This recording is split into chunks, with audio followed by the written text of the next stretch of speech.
Press మిత్రులందరికీ కూడా నమస్కారం. మరి ఈరోజు ఇక్కడ ప్రెస్ మీట్ పెట్టడం ముఖ్య ఉద్దేశం ఏంటంటే, మరి గతంలో బడంగ్పేట్ మున్సిపల్ కార్పొరేషన్లో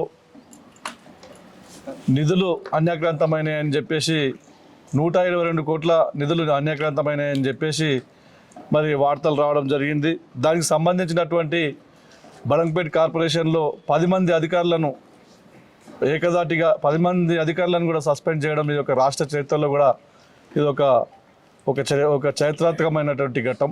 మరి అవినీతి ఏ స్థాయిలో జరిగిందనేది కూడా మా మిత్రులందరికీ కూడా అర్థమవుతూ ఉంది. మరి ఈ యొక్క అవినీతి వెనుక అదృశ్య హస్తం ఎవరు? ఎందుకంటే మా మిత్రుడు చెప్పినట్టు, మా ప్రెసిడెంట్ గారు చెప్పినట్టు 2023 డిసెంబర్లో కాంగ్రెస్ ప్రభుత్వం ఎప్పుడైతే ఏర్పడిందో మరి ఆ రోజు నుంచి కూడా విచ్చలవిడిగా ఈ యొక్క అవినీతి అనేది జరుగుతూ ఉంది. పాలకవర్గం లేదు. పాలకవర్గం లేక కూడా బడంగ్పేట్ మున్సిపల్ కార్పొరేషన్ 1.5 year అవుతుంది. పాలకవర్గం లేనప్పుడు ప్రశ్నించే ప్రజాప్రతినిధి లేనప్పుడు అధికారులు విశృంఖలంగా విచ్చలవిడిగా కూడా అవినీతి చేసే అవకాశం ఉంటుంది. దానికి ఎవరు బాధ్యులు? ప్రభుత్వం వెంటనే ఎన్నికలు జరిపించి పాలకవర్గాన్ని ఏర్పాటు చేసి ఈ యొక్క ప్రజాపాలనను గాడిలో పెట్టాల్సినటువంటి బాధ్యత ప్రభుత్వం పైన ఉంది. మా మిత్రులు అన్నట్టు కూడా ఈ యొక్క రంగారెడ్డి జిల్లాలో మినిస్టర్ లేడు. అసలు ఆ ప్రభుత్వం అధోగతి పాలన అయినట్టుగా ఉంది. ఎందుకంటే ఎక్కడ కూడా ఏ మినిస్ట్రీ లేదు, మున్సిపల్ మినిస్ట్రీ లేదు, విద్యాశాఖ లేదు, హోమ్ మినిస్టర్ లేడు. మరి ఈ మినిస్టర్లను చేయకుండా పాలన అంతా గాలి కొదిలేసి కాంగ్రెస్ నాయకులు ఢిల్లీ చెక్కలు కొడతా ఉన్నారు. మరి తెలంగాణ రాష్ట్రంలోనే ఈ యొక్క ఈ బడంగ్పేట్ కార్పొరేషన్ చాలా పెద్ద కార్పొరేషన్ అని పేరుగాంచింది. అదేవిధంగా మళ్ళీ ఈ కార్పొరేషన్లో ఇంత పెద్ద అవినీతి జరిగినప్పుడు మరి ఎందుకు స్పందిస్తలేరు? మీరు స్పందించకపోవడానికి కారణం ఏంటి? మరి మీకు కూడా ఇందులో భాగస్వామ్యం ఉందా అని చెప్పేసి మేము వేదిక మీదుగా మేము ప్రశ్నిస్తూ ఉన్నాం. మీకు నిజంగా కూడా దమ్ము ధైర్యం ఉంటే మీరు ఆర్డీఓ గారితో కానీ ఎంఆర్ఓ గారితో కానీ ఎంక్వైరీ కమిటీ చేసి ఈ యొక్క నిధులు ఎక్కడ అన్యాక్రాంతమైనవి, ఏ పీరియడ్ నుంచి ఏ పీరియడ్ వరకు అన్యాక్రాంతమైనవి.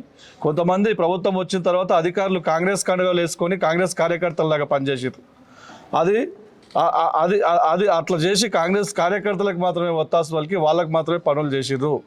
మేము కూడా గత ప్రభుత్వంలో మేము భాగస్వామ్యం ఉన్నాం, మేము మాజీలుగా ఉన్నాం.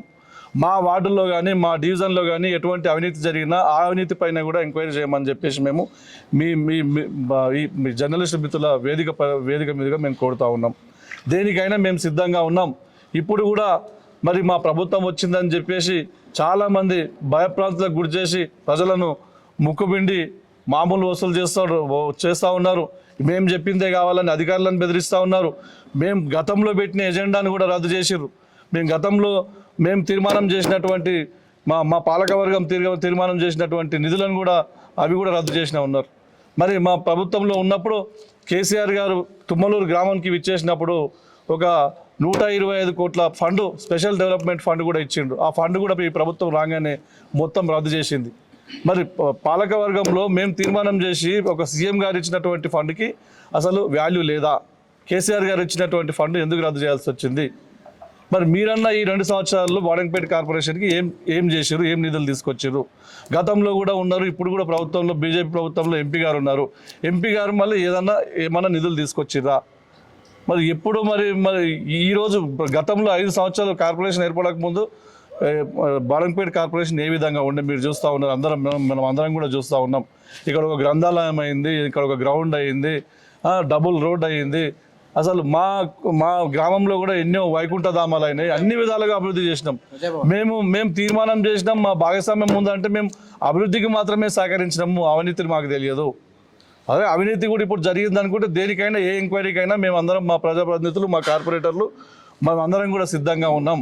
మరి మీరు ఎందుకు స్పందిస్తలేరు? మా మిత్రులు మా ప్రెసిడెంట్ గారు అన్నట్టు మరి మాజీ మేయర్ గారు కానీ, మాజీ డిప్యూటీ మేయర్ గారు కానీ, మాజీ కాంగ్రెస్ కార్పొరేటర్లు గారు కానీ గతంలో అందరం కలిసి పనిచేసినాం కాబట్టి మరి అందరినీ కూర్చోబెట్టి మీ సమక్షంలో ఎందుకు కౌంటర్ ఇవ్వట్లేదు, ఎందుకు ప్రజలకు తెలియజేయట్లేదు?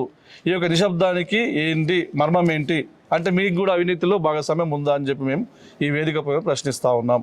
దయచేసి ఈ అన్యాక్రాంతమైనటువంటి నిధులను తప్పకుండా కూడా రికవరీ చేయాలి. మరి ఆర్డీఓ గారితో విచారణ జరిపించి ఒక కమిటీ చేసి దీనిపైన నిధులు ఎక్కడెక్కడ గోల్మాల్ అయినాయి అని చెప్పేసి కూడా దీని మీద కమిటీ చేసి ఎంక్వైరీ నిధులను రికవర్ రాబట్టాలని మా టీఆర్ఎస్ పార్టీ తరఫున ఈ యొక్క ప్రెస్ మిత్రులకు మీ తెలియజేస్తా ఉన్నాం. జై తెలంగాణ, నమస్తే.